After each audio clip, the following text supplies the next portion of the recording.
দেশের অভ্যন্তরীণ নিরাপত্তা জোরদার করতে নৌসেনা ও বিমান বাহিনীর সক্ষমতা বাড়ানোর উপর বিশেষ নজর দিয়েছে সরকার। এর অংশ হিসেবে বিমান বাহিনীর জন্য বহুমুখী যুদ্ধ বিমান, অ্যাটাক হেলিকপ্টার, আধুনিক ড্রোন সিস্টেম, অত্যাধুনিক আকাশযান সহ বিভিন্ন ধরনের উন্নত যুদ্ধ সরঞ্জাম কেনার প্রস্তাব করা হয়েছে। একই সঙ্গে সেনাবাহিনীকে বিশ্বাসযোগ্য প্রতিরোধ সক্ষমতা সম্পন্ন বাহিনী হিসেবে গড়ে তুলতে আধুনিক অস্ত্র, গোলাবারুদ ও প্রয়োজনীয় সরঞ্জাম সংগ্রহের পরিকল্পনা রয়েছে। পাশাপাশি নৌবাহিনীর সক্ষমতা বৃদ্ধি ও আধুনিকায়নের জন্য নেওয়া হয়েছে সমন্বিত উদ্যোগ।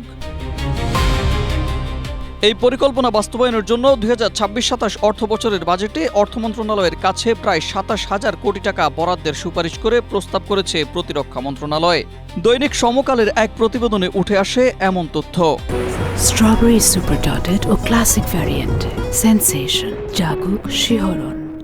এ প্রস্তাবে বাংলাদেশ সেনাবাহিনীর জন্য বহুমাত্রিক যুদ্ধ বিমান, MRCA লক্ষ্যভেদী অ্যাটাক হেলিকপ্টার এবং ভিআইপি পরিবহনের জন্য বিশেষ হেলিকপ্টার কেনা হবে।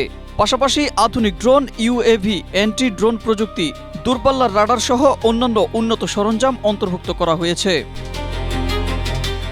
সেনাবাহিনীকে আধুনিক ও শক্তিশালী করতে আধুনিক অস্ত্র, গোলাবারুদ ও সামরিক সরঞ্জাম কেনা হবে।